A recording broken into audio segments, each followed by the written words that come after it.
Adventist World Radio, the voice of hope. Radio Adventista iraisam pirenena miaraka amin'ny feo fanantenana.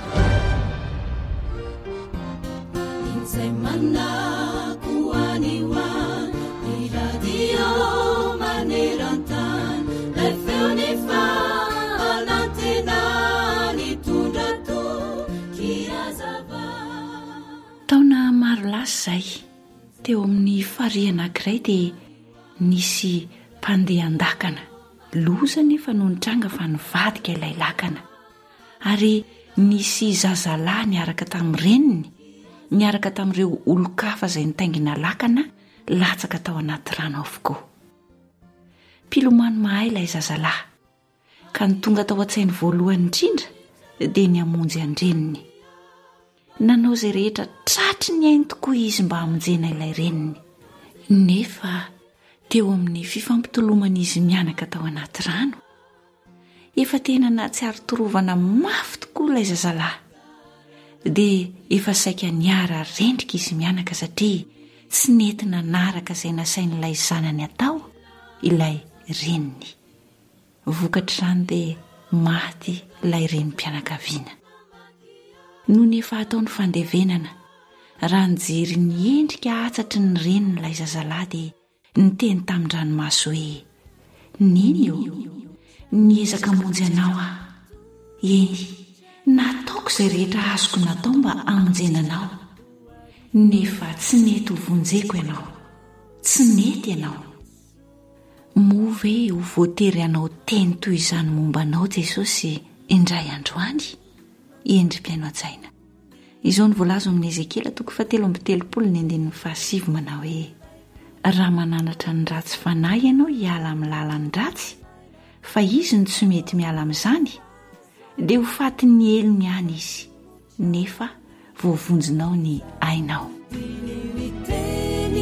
Ny Baiboly hanisan'andro mofonaina raisoao ampofazamalaina fartomotrany andro izao.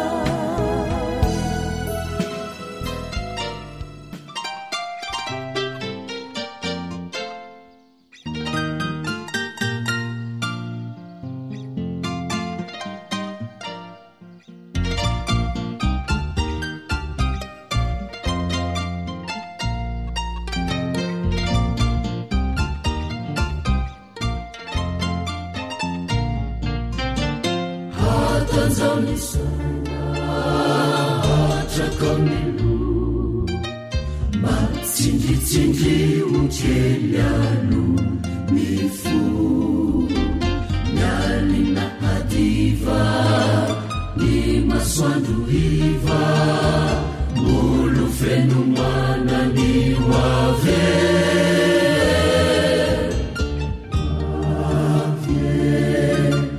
hoave tsy hoelintsony aza mamohy fole retsy fa ny ratsy olasana hoavilay tsy malole retsy ka hilaosy ny fasana satana mandrovy tsy veretsy no ekena ho namana aleo izy ankavile retsy fa isika ankavanana.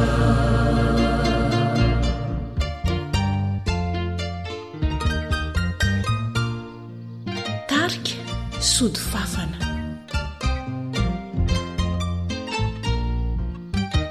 voaziny matory tamimbaky fo ilazalazao fa hoavilay tsy to hoavy tsy hoela hakireo tavela mitahiry solika fitaisa hoavy tsy hoelintsony aza mamohy fole retsy fa ny ratsy olasana hoavilay tsy mbalole retsy ka hilaosy ny fasana satana mandrovy tsy veretsy no ekena ho namana aleo izy ankavile retsy fa isytiakavanana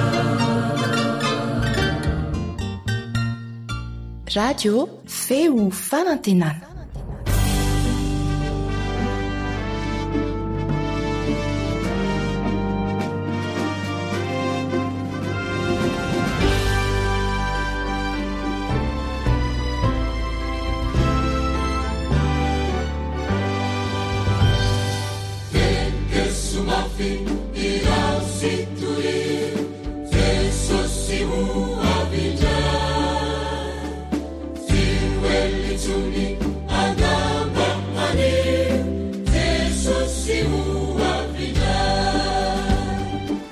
alasaro ny faminanin'ny baiboly alasaro ny faminanin'ny baiboly fianarana mitohitoy ireo faminaniana apokaliptika ao amin'ny baiboly no man'ny radio advantista iraisam-pirenena na ny feon'ny fanantenana ho anao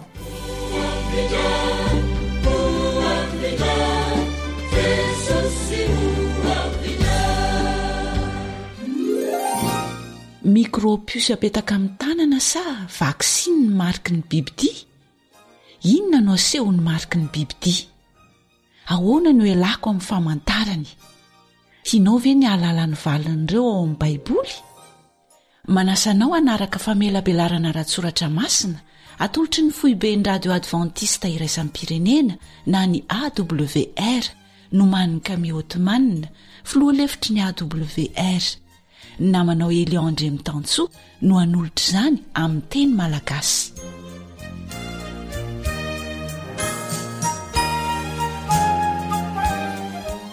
tianao ve ny ahafantatra avy amin'ny baibolinao hoe ahoana ny fomba nataon'i Jesosy hamonjena antsika eto amin'ity planeta miasimby ity vonina ve ianao hanaraka ny famaranana ny asa-pamonjena lehibe indrindra teo amin'ny tantarany tany anao ahoana ny fomba iavian'i Jesosy indray any amin'ny rahony lanitra tena ilainao ve ny ahafantatra izany sa rehefa tia azy fotsiny dia ampy izay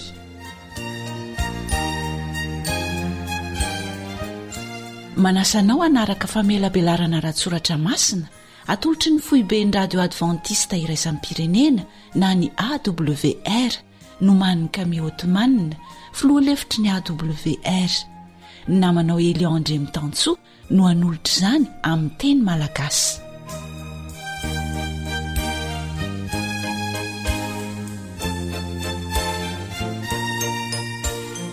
dia fifaliana ho an'ny mpiaramianatra ny tenin'Andriamanitra aminao Eliandre Mitanso ny mifandray akaiky aminao amin'ny alalan'ity fandarana alasaro ny faminaniana ao amin'ny baiboly ity mandehaingana diaingana ny fotoana efa maro izay loha hevitra ny rahantsika nijery teto izay ary inoko fa nahazonao hery sy fahalalana indrindra fanapaka-hevitra vaovao hanatsara ny fifandraisana amin'Andriamanitra hanavao an'izany satria tsy mivavaka amin'olombelona isika na mivavaka amin'ny vatany fiangonana fa mivavaka amin'ilay raintsika izay any an-danitra amin'ny anaran'i Jesosy ilaina ny fiangonana aza mafoy ny fiarahantsika miangona ho ny tenin'Andriamanitra saingy fitaovana ihany ny fiangonana fa Jesosy no mamonjy fitaovana ny fiangonana ahafantarantsika ireo fahalalana rehetra tokony ho fantatra mikasika ny pilano ny famonjena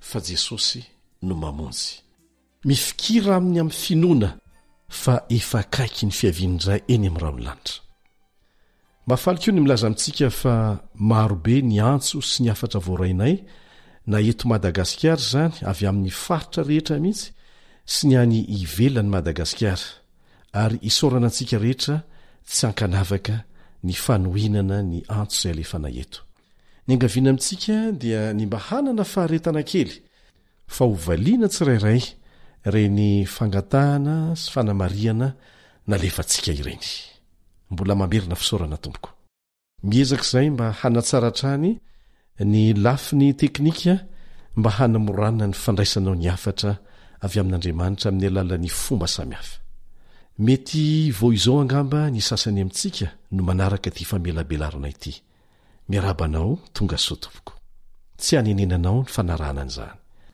tena mahafaly anay ny miaraka aminao eto ary razonao atao dia mba ampafantaro anay ny anaranao ny toerana misy anao fa tianay nitondra mbavaka anao. Aza mihafahafa raha misy antombavaka fa fifaliana ho anay ny vavaka ao anao hoe fifaliana ho anay koa ny handefa ny valin'ireo fanontaniana na faniriana samihafa izay alefantsika. Raisoary aloha reto larana telefonina ireto 034 06 797 62 032 75 379 74. Ny vaovao mafaly hafa koa dia izao azonao atao ny miaino an'ireo fandarana rehetra efa nandeha teto, mamerina miaino izany sy maka ny zany maimaim-poana aza dia raisondray reto roy sy adresy reto. Ankoatra ny fiainoana amin'ny alalan'ny podcast dia azonao atao ny miaino ny fandaharany radio AWR Sampananteny Malagasy isanandro amin'ny alalan'ny YouTube. Feo fanantenana. Ho anareo izay tsy afaka manao an'izany dia efa misy fomba hafa efa homaninay mba hahafahanao manana ireo fandarana rehetrarehetra mandeha eto rehefa tapitra ny famelabelarana rehetra. Aza diny fotsiny miantso anay na mandefa hafatra amin'ireo larana telefonina efa nomena teo.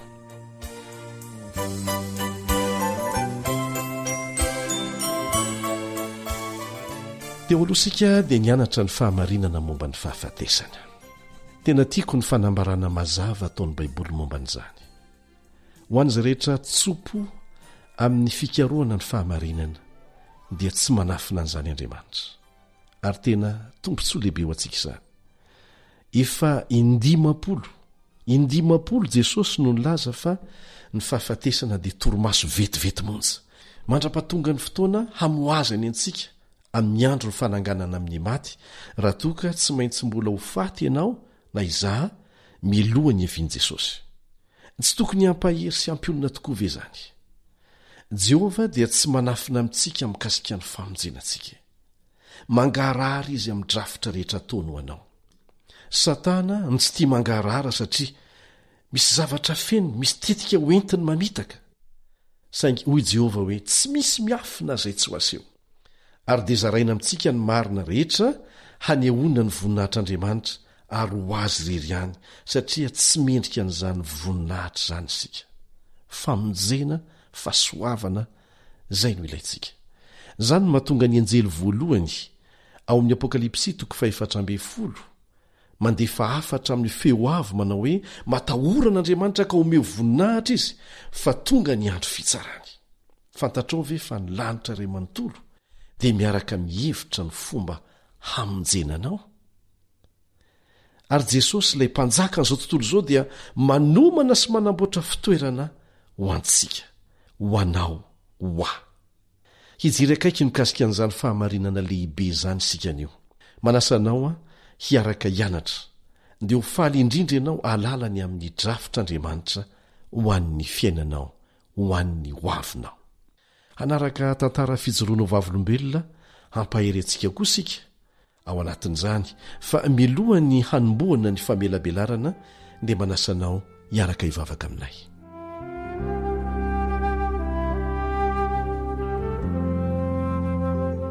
Rainay izay ny an-danitro, Jehova misaotra anao indrindra nitarika anay ho tafaraka eto indray hiara-hianatra ny toe-javatra mahatalanjona indrindra teo amin'ny tantara rehetra.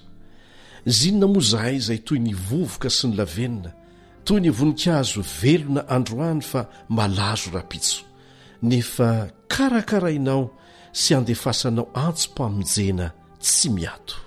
Misaotra raha io. Jehova, efa tsy andrinay ny fivirenanao ary fantatray fa efa antomotra izany. Tena efa leo ny faratsiana eto amin'ity tany ity amin'ny endriny rehetra izahay. Hitanay ireo famantarana, henonay ireo fampitandremana ao amin'ny Baiboly. Efa tanteraka izy ireny ary maniry mba ho vonina izahay. Jehova, irenay ny hahafantatra ny marina ny amin'ny fiavianao dia ny fiavianao fanondrony ary amboary ny fiainanay tsirairay mba ho vonina amin'izany. Misaotra noho ny famonjena nataonao anay. efa tonga tetyanao maty ny solonay ary tsy maintsy ho avy ianao hamarana ny asa efa natomboka ao. Misaotra noho izany mahatoky ianao tanteraka izahay ary tia sy mideranao amin'ny anaran-tsoa sy maherin'i Jesosy. Amen.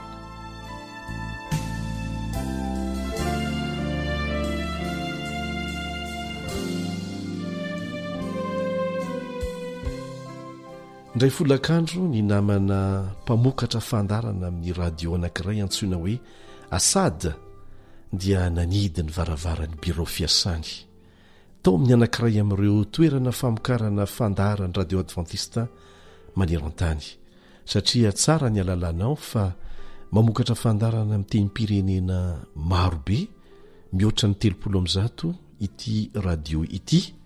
Radio anankiray iraisam-pirenena fa mamokatra tenim-pirenena mihoatra ny 300, anisan'izany ny teny ampiasaina ao amin'ny firenena misy any Asad. Noho ny antony manokana moa dia azo atao tsara ny tsy milaza ny firenena misy azy ho fiarovana ny asantsika any amin'izany toerana izany. Nikasany andeha lavitra nandritra ny andro maromaro izy. Niditra tao anaty bus Asad, nandeha tsara toy ny mazatra ny dia sala amin'ny andro rehetra ihany. Ny ampahandalana ihany anefa no afaky ny fiara fa tsy maintsy andeha tongotra lavitra izy aorinan'izay hiverina any amin'ny tanindrazany mba hanao fitsidiana foy. Nateo aza ny fanenjehana ara-pivavahana tao amin'ilay toerana ny aviany dia naniry mafy ny ampahafantatra an'i Jesosy tamin'ireo mponina tao an-tanàna i Asad, ary izany no tena antony nandehanany tany. Tampoka teo anefa dia nijanona avokoa ireo fikasany Asad rehetra. Fa inona no nitranga ho ianao? Nisy 3 lahy ny saron-tava sady ny rongobasy nanakana ny fiara kamionety nitondra any Asad. Raha mbola tao anaty ororo izy dia niorakoraka mafy reto olona ireto isambotra azy sady nyteny hoe ity ilay lehilahy izay tadiavintsika. Nambaran'izy ireo tamin'ny Asad fa fantany tsara fa miasa ao amin'ny radio kristianina anankiray izy, ka tian'izy ireo ho fantatra ny toerana misy an'ilay radio. Rehefa tsy afa-po tamin'ny valiteny nomeny izy ireo dia nendahany teny amin'ny Asad ny kirarony, ny lobaka nanaovany, dia natsipiny tao anatina contenera malalaka be anankiray izay tsy nisy ninninina izy.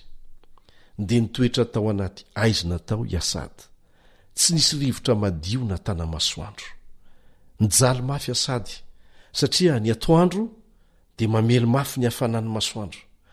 Le contenera vita tamin'ny metaly rateo dia mampiakatra ny hafanana, ary rehefa tonga indray ny alina dia atsika mamirifiry ny mamely azy. Tsy ela dia namely any Asady ny aretina mafy vokatra izany, sady tsy nisy sakafo na rano mihitsy tao. Rehefa nitoetra anaty aizina nitokana irery tao izy dia nivavaka mangina, nametraka ny fiainany tamin'Andriamanitra. Ankoatr'izay dia lasa nieritreritra izy ary niverina tany amin'ny fahazazany ny sainy. Natsiaro ny zava-doza efa nitranga taminy tamin'izany fotoana ny fahazazany izany. Fa inona moa nitranga tamin'izany fotoana izany? Nisy nanafika ny tanànany indray alina. Nanao saritava ihany koa ireo lehilahy nanafika ny tanànany. Na izany aza dia hafa nandositra izy tamin'izay fotoana izay, ary niazakazaka tamin'ny heriny rehetra nitady toerana hiafenana. Taorian'izay dia tsy nanana halehitsony izy mba honenana, fa toerana fitaizana zazakamboty no nanampy azy sy ireo zazalahy niaraka taminy, nitaiza azy ireo, nametrano, ialofana sy sakafo. Afaka mihaino radio ry zareo tao, ary tamin'ny alalan'izany nafantarany ity radio adventista iraisam-pirenena ity. Mitangorona izy sy ny namany rehefa mihaino sady miafina, satria tsy azo atao ny mihaino fandarana kristianina ao amin'ny toerana io, ka raha tratra mihaino an'izany dia azo sazy mafy dia mafy. Voarara tanteraka ny kristianisma tany an-toerana, nefa vao maika natonga ny olona hangetaheta bebe kokoa alalan'ny marina izany. Indray andro dia nampiantso any Asady ny taleny fitaizana zazakamboty mba handeha ho any Braony. Tonga mantsy ny fotoana tsy maintsy hanalana azy tao satria efa lehibe ny taonany. Nalahelo izy rehefa tsy maintsy handeha lavitra ary tsy verina intsony. Mbola namerina nanontany tena indray izy hoe inona reno iseho eo amin'ny fiainako e? Iza indray no andray ahy, aiza no alehako? Rehefa tafatoetra tao anatin'ity kontenera ity izy, mitoetra irery, ny saintsaina ilay fanontaniana izay efa napetra ny fon'izy irery mbola zazakamboty, ary rehefa nivoaka tao amin'ny toerana fitaizana zazakamboty ihany koa, dia nanakipy ny maso ny asady, nieritreritra momba ny asany sy ireo mpiainony mpanaraka ny onjam-peon'ny AWR izy. Hatramin'ny nielany tany amin'ny tanindrazany mantsy, rehefa niesorona tao amin'ny toerana izay nitaizana zazakamboty satria efa lehibe, dia niezaka nandeha lavitra mitady fialofana. Namelovelo tao an-tsainy koa ny afatra reny tao anatin'ny radio adventiste raisam-pirenena. Ary tamin'ny fomba mahagaga taty aoriana natonga azy voafidy ho mpamokatra fandarana amin'ny fitenin-drazany mihitsy ho an'ny mpiray tandrazana aminy. Voararo amin'ny firenena nisy azy mantsy ny kristianisma, saingy ny onjam-peo kosa dia afaka nampita ny afatra satria tsy afaka nanao an'izany ireo mpitoroteny mandeha tongotra. Dia nanontany teny asady hoe inona ny hafaran'ny asany sy ny fandarana ao amin'ny radio. Amin'izao izy nosamborona izao dia nigadraina ao anaty kontenera. Iza no ikarakara ny asa ao raha tsy tafaverina antsony izy? Nandalo teny ny andro, ny herinandro, kanjo ndray andro dia navoaka tampoka avy tao anaty kontenera sady anoanana, mbola narahany daroka hatramin'ny fandoroana amin'ny taroby elektrika. Zany no ny ainany, ny aretany, mihoatra noho izay mety ho zakany olombelona mihitsy. Taorian'izay dia nivana ny fatotra tamin'ny tanany ary nambara taminy fa afaka miverina mody amin'izay izy. Sarotra taminy ino an'izany fanafahany izany. Kanefa afaka izy ary nideran'Andriamanitra rehefa afaka ny andeha ody indray. Ody tany amin'ny fianakaviany, ody amin'ny asany tao amin'ny onjam-peo, tamin'ny toerana izay miafina ihany koa. Na dia teo aza ny fanandramana natsiravina ny ainany asady, dia nahatoky an'i Jehova hiaro ny aina izy. Ary fantany fa raha mbola sitrapon'Andriamanitra ny amokarany an'ireo fandaran'ireo ho an'ny mpiray tandrazana aminy, dia tsy misy asakana an'izany. Ry mpiara-mianatra amiko, mety ho avelany andalo sedra mamay isika indraindray, hampianarany antsika zavatra tena ilayntsika kanefa tsy ho voaraintsika raha tsy mandalo an'izany isika.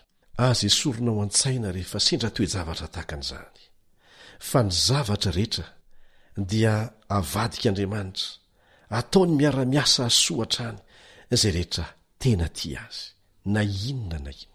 Ilay Andriamanitra namonjy antsika dia eo foana amin'izay momba ny famonjena rehetra.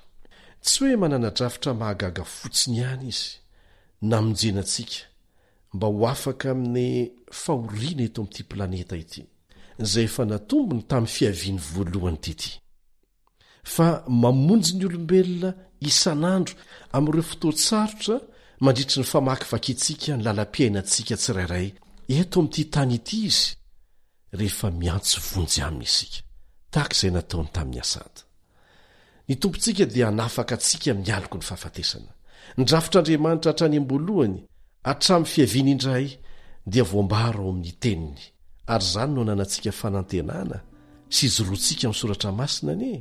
Arak'ilay teny filamatra izay efa noraisintsika hatrany am-boalohany, raha voasoratra ao amin'ny Baiboly dia inoko natao ahy, fa raha mifanohitra amin'izay voalaza ao amin'ny Baiboly dia tsy ekeko satria tsy natao ahy.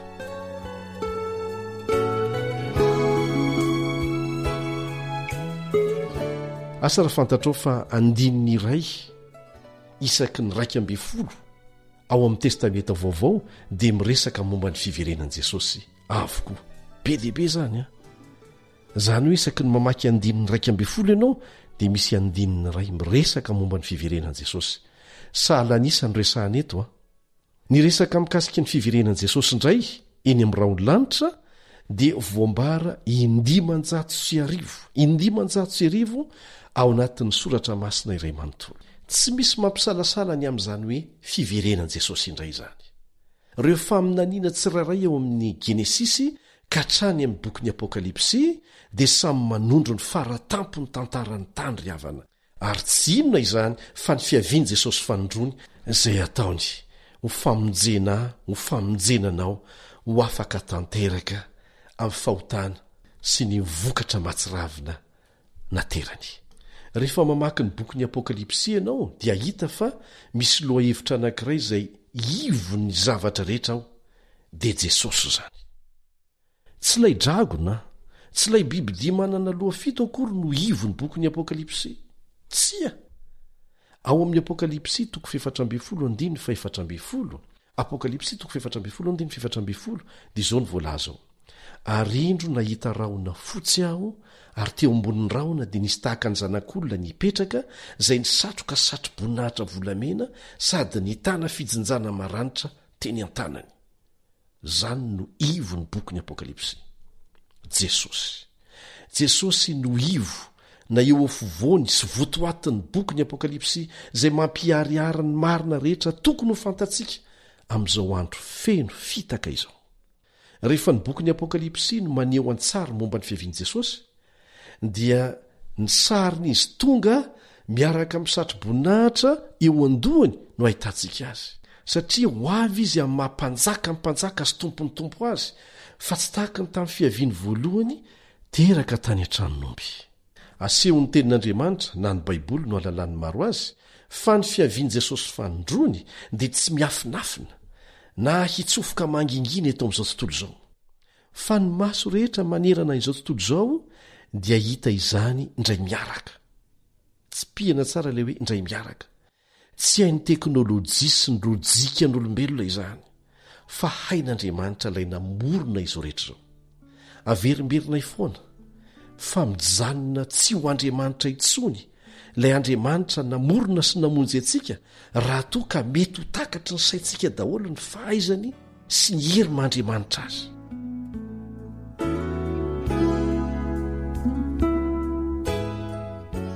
Dia ity misy fanontaniana apetraka amintsika mahakasika ny fiaviany Jesosy indray. Moa ve isika mety ho afaka mandre mahakasika ny fiaviany Jesosy fanondrony amin'ny fomba hafa, amin'ny fampianarana hafa ankoatr'izay efa voalaza mazava ao amin'ny Baiboly? Eny tompoko, rehefa tsy mianatra ny voalazan'ny tenin'Andriamanitra ianao dia tsy maintsy voafitaka, satria efa nilazain'i Jesosy mialoha fa isy Kristy sy mpaminany sandoka be dehibe amin'izao androntsika izao. Asa raha fantatrao fa efa nampilazain'Andriamanitra mialoha an'ireo mpaminany ao amin'ny testamenta taloha fa tsy maintsy ho avy Jesosy. Nolazaina hatramin'ny toerana sy ny fomba haterahany azy, ary manamarina an'izany ireo mpitondra fivavahana jiosy rehefa nanontaniany Heroda. Ireo vahoaka tao Jerosalema nefa dia gaga, verivotra rehefa nandrefa teraka Jesosy, satria nahoana tsy niomana ny amin'ny fomba ahatongavan'i Jesosy voalohany teto an-tany izy ireo. Tsy nampoiziny ho tonga tamin'ny fomba tsotra Jesosy, amin'ny fomba mangina niaraka tamina olombitsy izay nitsena azy tahaka ny zaza teraka tao anaty fianakaviana nantra. Ary zany aza ny mbola tsy nohony jiosy maro an'i Jesosy ho Mesia, satria amin'izy ireo dia tokony ho tonga amin'ny fomba manetriketrika sy mihaja be zany. Tsy ninony koa satria no heveriny ho Mesia hamonjy azy ireo amin'ny gejany mpanjana tany Romanina Jesosy, fa tsy amin'ny gejany fahotana izay fototry ny olana rehetra. Anisan'izany ny olana ara-politika na tonga azy ireo ho voazanaky ny Romanina. Ny hevitra ny jiosy fa mpanjaka ho avy hamerina azy ireo indray ho amin'ny fitondrana mahatanjaka rehefa avy manongana ny fahefana Romanina Jesosy izay andrasany. Ny tena mampalahelo dia ireo mpitondra fivavahana jiosy izay nahalala ny faminaniana ny amin'ny haviany Jesosy voalohany, satria zareo indrindra ny tsy vonona tamin'izay fotoan'izay, satria diso tanteraka ny fiheverany amin'ny fomba ahatongavany. Ary izany no antony tsy nahavonina ny rehetra handray an'i Jesosy voalohany, ka ireo natao ampitan'izany tsy niteny mihitsy. Ny mahaky tsy jiosy indray aza nahalala, sanatria mety mbola iseho ve ny toe-javatra tahaka an'izany?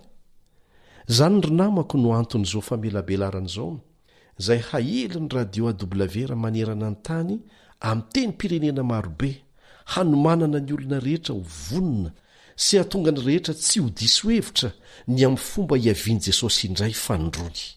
Satria tena isy dia isy tokoa ny fisandohana mamitaka ho ataon'ny Satana sy ireo miaraka aminy, ka ilayntsika ny mahalala ny marina.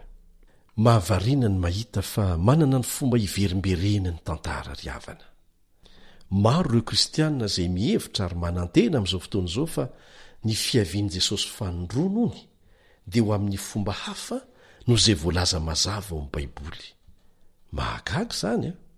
Vokatry ny fampianaran-diso na elan'ireo mpaminany sandoka izay efa nampitandreman'i Jesosy antsika meloha avokoa izany. Ka aleo ny ten'Andriamanitra irery no hijerentsika ny marina, satria tsy nisy boky hafa nilaza momba n'izany voalohany ene afa-tsy ny Baiboly ihany. Misy antony lehibe matoa Jesosy nanome antsika famantarana voafaritra amin'ny antsipiriany ny amin'ny fiaviany fanondrony, mba ahafahantsika manavaka azy amin'ireo fisandohana. Ho avy miaraka amin'ny satro-boninahitra volamena eo an-dohany izy. Ny Baiboly dia maneho hatrany ny fiavian'i Kristy amin'ny kery sy ny voninahitra, ary ho avy eny amin'ny rahony lanitra izy, tsy mitovy amin'ilay fiaviany voalohany. Andeha maka izay voalaza momba an'izany isika ao amin'ny Apokalipsy 7:1-9. Apokalipsy 7:1-9.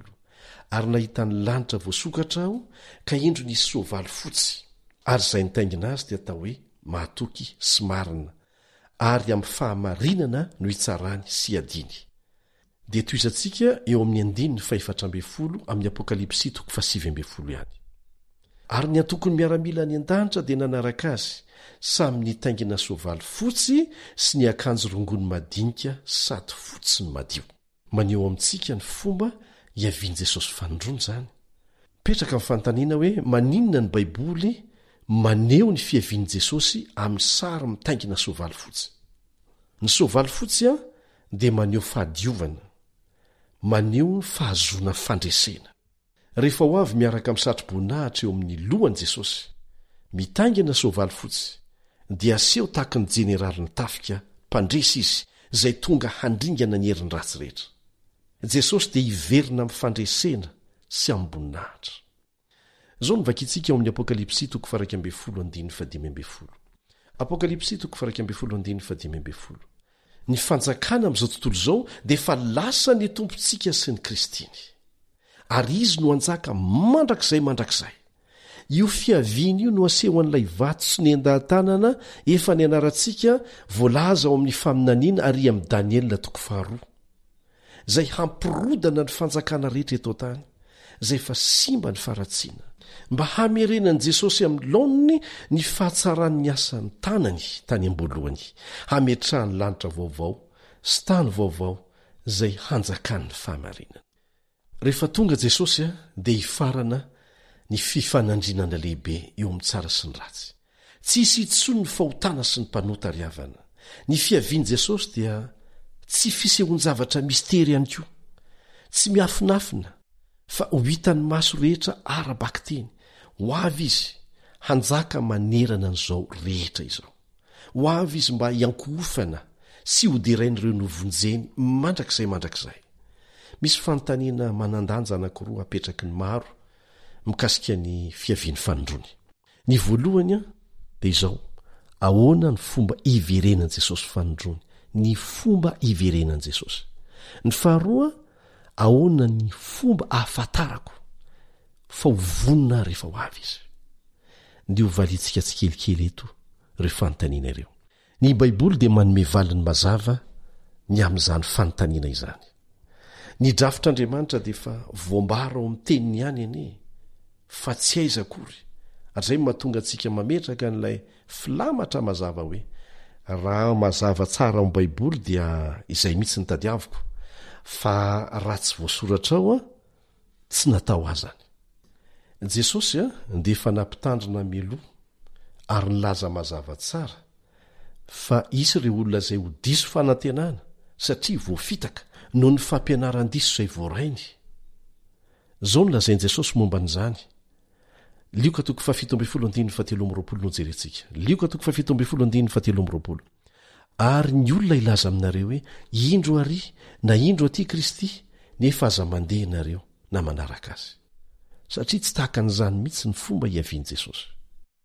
Raha miteny hafa dia izao, na iza milaza aminao fa Jesosy amin'izao fotoana izao dia miseho any amin'ny toerana mangingina miaraka amin'ireo olom-bo fidiny vitsivitsy any Tokyo any Japon zany, na New York any Etazonia, na any amin'ny efitry ny tempolo miafina miaraka mivondrona mpivavaka manokana. Langa daholo zany.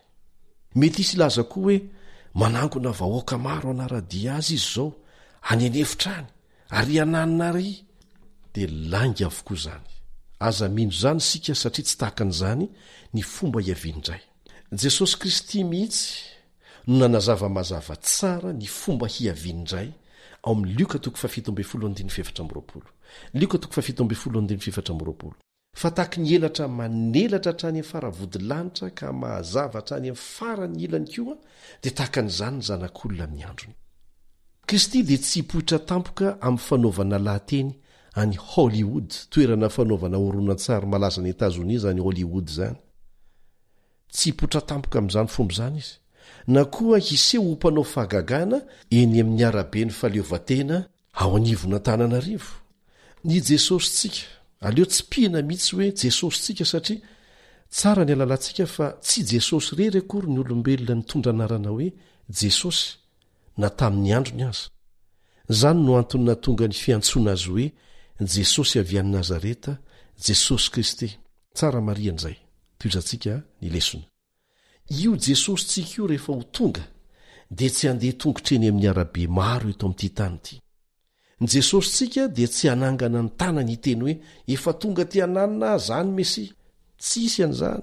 Ho avy tahaka ny elatra manelatra hatramin'ny faravodilanitra ary hameno lanitra rehetra izy.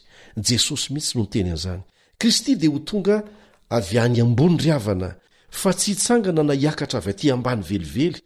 Ary eto dia mety ho tsaroanao ilay tantara nampitaiko taminao momba ny Nika, satria notantarain'ny Nika fa ilay Andriamanibavy dia hitsangana avy any ambany ho izy. Raha mbola tsy nandrian'izany tantara izany ianao dia azonao jerena ny firaketana ny famelabelarana efa natao teo aloha. Ataonay ny fomba rehetra mba tsy hahatongana ho diso anjara amin'ny fahazonan'ireny famelabelarana ireny. Aza matahotra. Misy tsy fitovi-kevitra lehibe miseho vokatra ny ezaka ataon'ny Satana amin'ny fanodinana ny fahamarinana tsy ankato. Zany nanomezan'i Jesosy antsika toromarika mazava amin'ny atsipiriany mikasika an'ireo fahamarinana fantany fa hanaova ny Satana fisandohana na hamorona ny fampianaran-diso. Isan'izany ny fiavian'i Jesosy ambonahitra eny amin'ny raonlanitra. Noho izany dia tsy mitady izay Andriamanibavy ho tonga avy any amin'ny tany zany isika, fa miandry an'i Jesosy avy any ambony ary hitsehana azy eny amin'ny raonlanitra. Ary tsy vitsy ny olona miteny hoe tena ilaina tokoa ve ny mahatakatra an'izany rehetrarehetra izany? Rehefa tian'i Jesosy fotsiny aranga dia ampy izay tena fahatsoana lehibe anie izany. Satria raha tena tia azy marina ianao, tahaka ny olona tia rehetra, dia tsy maintsy oliana ny amin'ny atsipiriany rehetra momba azy, ary indrindra ny fiaviany indray. Sa hoana? Satana dia mikendry hamitaka ny olona, ary betsaka ny voafitaka. Satria izy ange ilay antsoina hoe ilay mpamitaka lehibe, aza donoina izay ny voalazan'ny ten'Andriamanitra. No sandohany ny fahamarinana amin'ny tahanan'ireo olona atapitrisany maro. Efa nizaraina mazava taminao ireo toe-zavatra rehetra iseho mikasika ny fiavian'i Jesosy tompontsika fanondrony. Ny fiavian'i Kristy dia ho ara-baky teny fa tsy ara-tandindona velively. Mario tsara ny teny nataon'ireo anjely tamin'ny mpianatra rehefa nalahelo izy ireo nahitan'i Jesosy niakatra ho any an-danitra ny saraka tamin'izy ireo. Zao ny vakintsika momba n'izany ao amin'ny Asan'ny Apôstôly 2:1-20. Asan'ny Apôstôly 2:1-20. Zao ny teny nataon'ireo anjely ireo tamin'ny mpianatra. Iny Jesosy izay nampiakarina niala taminareo any an-danitra iny dia mbola ho avy indray, tahaka ny nahitanareo azy niakatra ho any an-danitra. Ho avy indray tahaka ny nahitanareo azy. Niakatra Jesosy, ary ilay hery misintony tany dia tsy nahasakana azy. Rehefa nijery an'i Jesosy tamin'ny mpahagagana ireo mpianany, izy kosa niakatra avy diavo hatrany hatrany. Hoy ireo anjely ny teny tamin'izy ireo hoe, nahita maso azy nandeha niakatra ianareo iny a? Dia oatra n'iny mihitsy mitovy amin'iny mbola ahitanareo azy rehefa hiverina indray izy. Kristy tena izy no niakatra, ary Kristy tena izy ihany koa no hidina.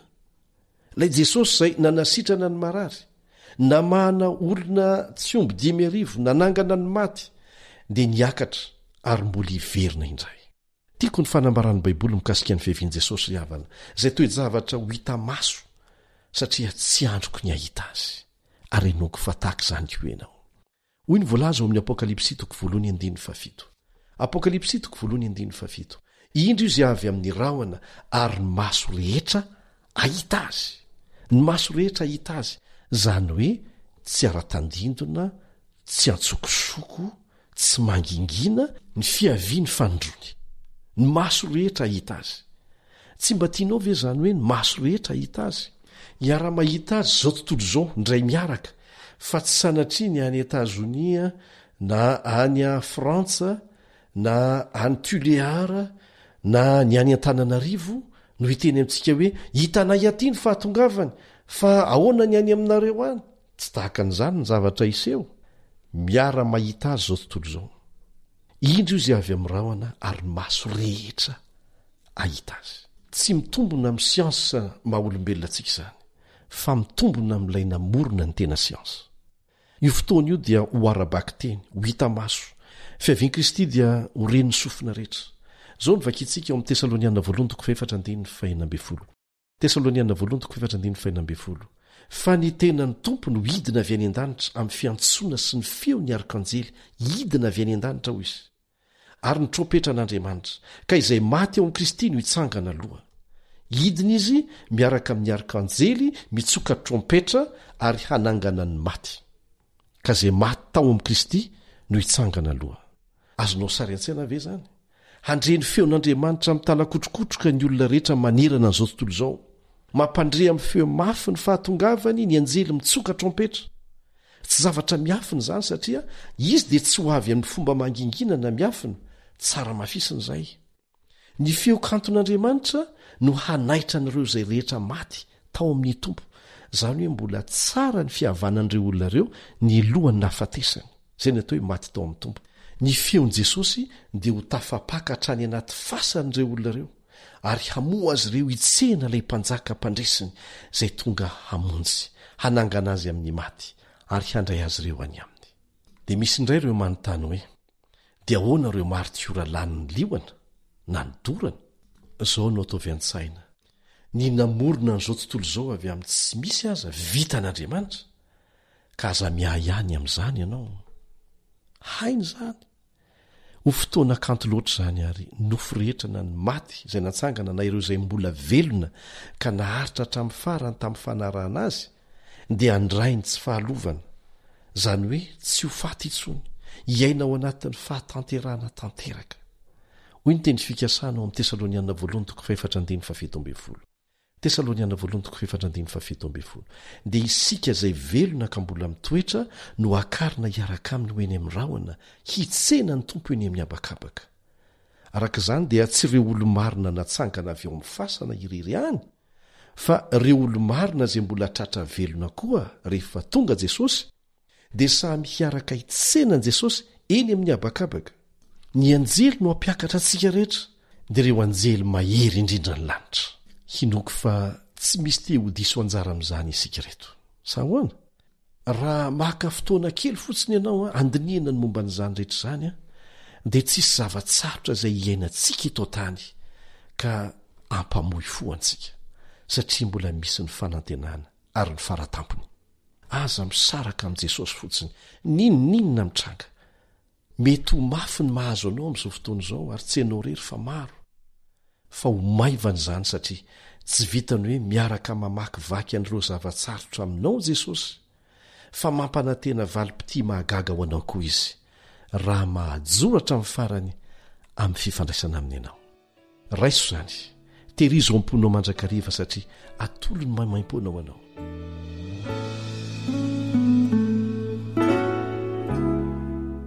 Eto izany dia mazava tsara fa nitongotra Jesosy dia tsy ikasika ny tany fa eny amin'ny habakabaka isika no hiona aminy.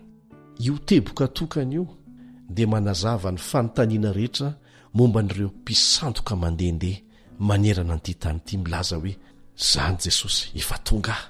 Zao novakiantsika eo amin'ny Matthieu 4:4-5. Matthieu 4:4-5. Ary amin'izany raha misy manao aminareo hoe indro any anefitra izy, aza makany ianareo.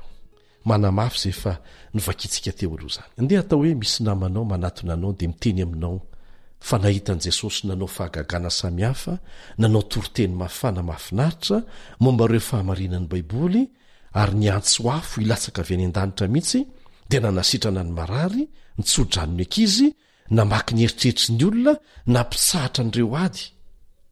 Inona no lazainao amin'ilay namanao mitatitra an'izany? Satria ianao amin'izao fotoana izao no efa mahafantatra avy amin'ny soratra masina ny zavatra tena iseho. Avy hatrany ianao dia tokony ilaza aminy fa mpisandoka izany. Mazava tsy misy mampisalasala izany.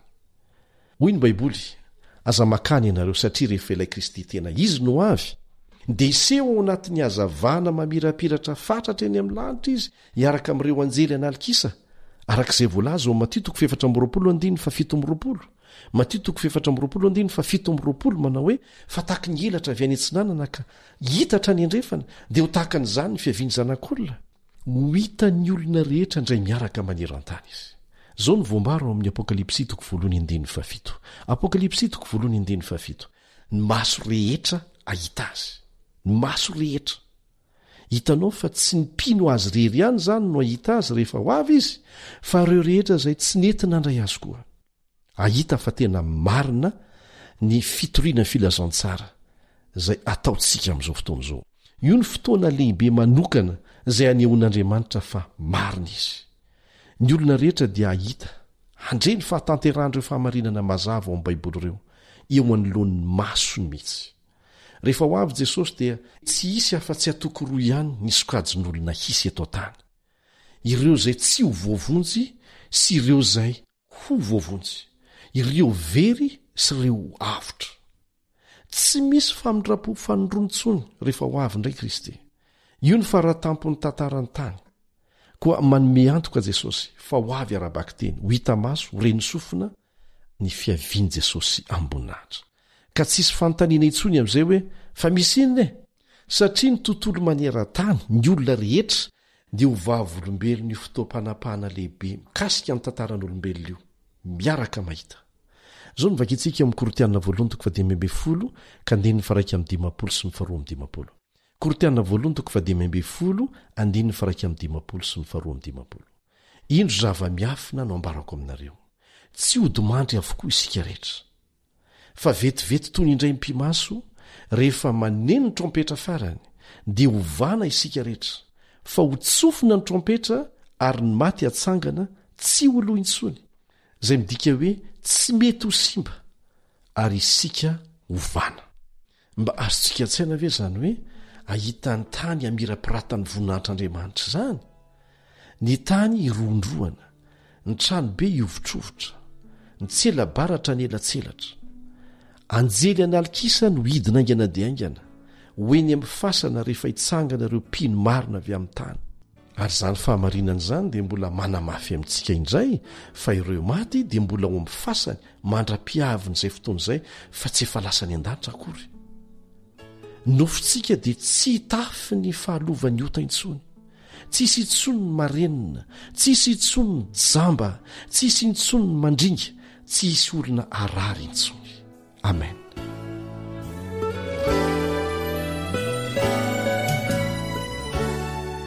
Amin'ny mampino antsika dia miandry ny ahitan'ny mason'i Kristy isika. Zany zavatra mahafinaritra antsika indrindra. Azonao sary an-tsaina ve ny amin'izay fotoana izay indrindra rehefa hifanatry maso voalohany aminy ianao? Manantena ny ahita azy an-dranomaso aho. Zany fotoana kanto indrindra. Sa ahoana ho ianao? Indray mpimaso ity tenantsika mety maty ity, izay mora laitra ny aretina sy ny fahafatesana, dia ho lasa tsy mety marary, tsy mety maty intsony. Indray mpimaso dia hiova isika. Fiainam-baovao no hitempo isaky ny selantsika tsirairay avy. Andefa taratry ny fahasalamana sy ny fifaliana. ho tahaka an'i Kristy isika raha niakatra any amboninahitra izy ary hira fidirana ho azy isika noho ny nanovan'ny tenantsika hiala avy amin'ny aretina sy ny fahalovana ho amin'ny fahatanterahana feno. Marina tsy misy diso izay voalaza ho amin'ny Apokalipsy 5:17. Apokalipsy 5:17 manao hoe: lehibe sy mahatalanjona ny asanao Tompo Andriamanitra tsy toa, mahitsy sy marina ny lalanao ry mpanjaka mandrakizay. Mendrika azy hatrany zany satria ny mpino tsirairay izay samy manaiky azy ho mpamonjy dia voavonjy noho ny fahamarinan'i Kristy sy ny heriny ny azony azy ireo azy mandra-piavana. Anisan'ireo toe-javatra hafinaritra tena kanto dia kanto ny fifankahitan'ny mpiavana ny sarahany fahafatesana nandritry ny taona maro. Ifamihana amin'ireo namana sy tapaka, io ny fisehon-javatra lehibe indrindra amin'ny vanim-potoana rehetra. Hoy ny voalaza amin'ny Isaia 10:20. Isaia 10:20. Indro Andriamanitsika izay nandrasantsika hamonjy antsika, indro Jehova izay nandrasantsika, koa dia aoko ho faly sy ravoravo amin'ny famonjena isika. Azonao an-tsaina ve ny azo ao Satana rehefa aseho miariary amin'ny daholo ny laingany, ny fisandohana rehetra, ny famitahana rehetra izay samy abaribary eo anoloany? Ho hitandreo zanak'Andriamanitra atsangana eo amin'i Jesosy dia ireo olona izay noenjehiny ny indro ankehitriny mijoro mandrakizay ho mpandresy eo anatrehany izao rehetra izao. Ireo anjely ratsy fanahy dia angovotra rehefa ahitan'ireo olona nalainy fanahy ho lasa tsy mety maty intsony, tsy azo ny fitahana intsony. Ahita izy ireo fa resy tamin'ny ady, vita ny ady ary tapitra tanteraka. Dia izao no vakitsika amin'ny Korinthiana 4:5-2. Korinthiana 4:5-2. Indro ankehitriny no andro fankasitrahana, indro ankehitriny no andro famonjena. Ny ho avintsika mandrakizay dia miankina amin'ireo safidy raisintsika amin'izao fotoana izao ry havana. Mino afa efa miaina ka tokoa ny andro farany isika. Efa nomenantsika daholo ny fahamantarana an'izany. Miaina amin'ny vanim-potoana miloa indrindra ny fiavian'i Kristy fanondrony isika. Tsy mba irinao ve ny hanao an'izany ho lara-pahamehana androany? Ny hatonganao vonona ho amin'izany? Inona moa ty fiainana fohy sy mandalo ary feno faratsiny ity rampitaina amin'izany? Miantso antsika Jehova, miantso antsika izy mba hanaiky azy ho mpamonjy ny tenantsika manokana, hanaiky ny mpilan'ny famonjena izay efa nataony, hanaiky ireo fahamarinana izay tia ny hofikiritsika ao amin'ny teniny, mba tsy avo fitaka antsika amin'ny fisandohana rehetra ho alefa ny Satana ary efa mandeha zany amin'izao fotoana izao. Raha ekenao zany dia ekeo amin'ny finoana tsotra fa hitan'Andriamanitra ny ao anatin'ny fosy ny sainao ao, na tsy miteny aza ny vavanao.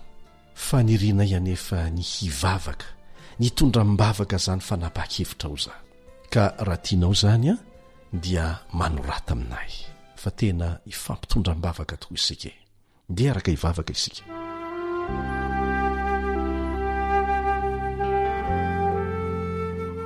Raha izay ny an-danitra misaotra noho ny nanehoanao mazava tamin'ity anio ity, ny fahamarinana lehibe anankiray izay hiaro anay amin'ny fisandohana nataon'ny Satana mikasika ny fomba hiavianao indray eny amin'ny raha ny lanitra. Arovy amin'ny fitaka rehetra izahay ary raiso ny fanolorantenanay ho anao, vao ny olanay rehetra ary ampio izay mba hatoky anao hatramin'ny farany.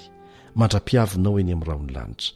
Ataovy re Tompo izay havonina anay tsiraray eo amin'izany, ary miangavy ianao izahay esory izay rehetra mety ho sakana mba hahatonga ny fahazonantoka ny famonjena ho anay. Amin'ny anaran'i Jesosy, amen.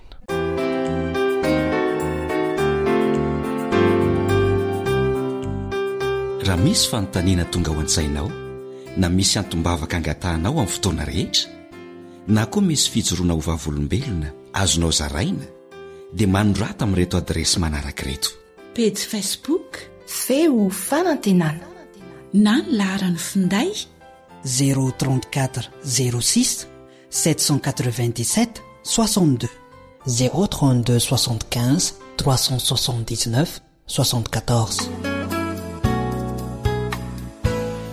Amin'ny fiarahantsika mianatra manaraka dia mbola hitoy ny fahamaliana ireo fanontaniana mahakasika ny amin'ny fiavian'i Jesosy.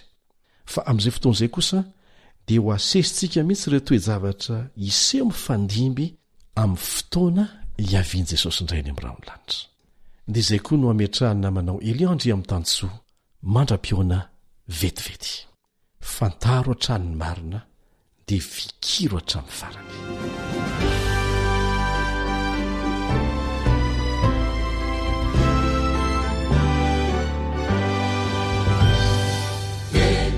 Sumafi irasituri Jesusi huavija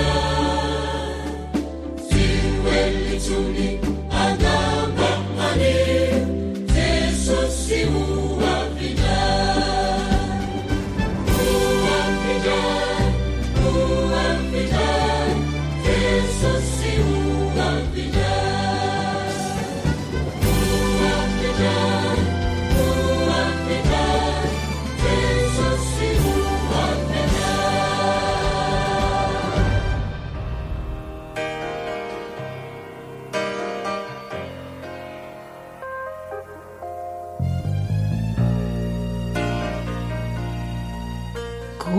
Jude 25.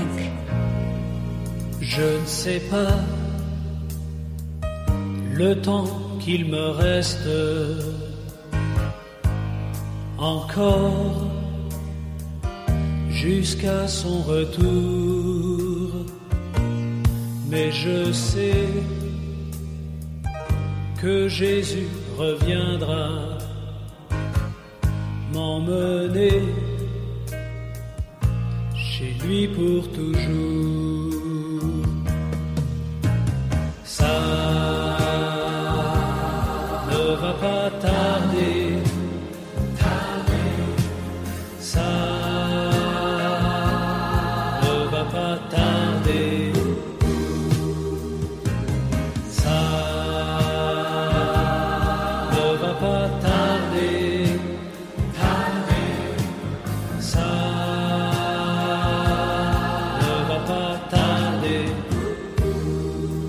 quand on voit tout ce qui se passe partout dans le monde entier. Rien ne va, la guerre nous menace, c'est pas fait pour nous rassurer. Faut pas croire qu'il reste une chance de voir la paix arriver. Seule la foi donne l'espérance qu'un beau jour tout va s'arranger. Ça ne va pas tarder, ça ne va pas tarder, ça ne va pas tarder, ça ne va pas tarder, ça ne va pas tarder, oh ça ne va pas tarder, je te dis que ça ne va pas tarder, ça ne va pas tarder.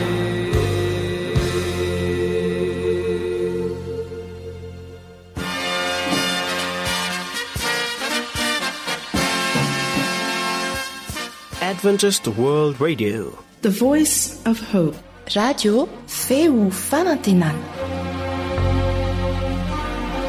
Narahanao teo ny fandaharana no vokariny ny feo fanantenana amin'ny teny malagasy izay azonao averina sy alaina maimaimpoana amin'ny alalan'ny YouTube, Facebook, feo fanantenana.